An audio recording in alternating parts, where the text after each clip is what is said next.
అడిగినప్పుడు నువ్వు సింపుల్గా దేవుడు తానే నడిపిస్తాడండి.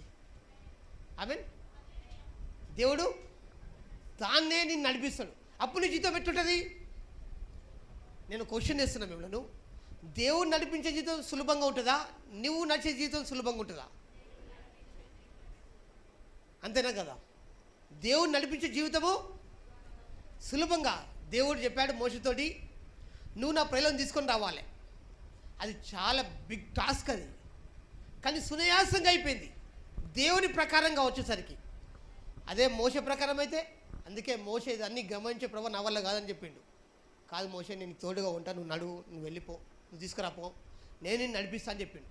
కాబట్టి నీకు దేవుడు ఎంత పెద్ద పని ఇచ్చినా దేవుడి ఆలోచన ప్రకారం, ఉద్దేశ ప్రకారం వెళ్తే నువ్వు సింపుల్గా ఆ బిజినెస్ చేస్తావు, ఆ చదువు చదువుతావు, నువ్వు ఆ డబ్బు సంపాదిస్తావు.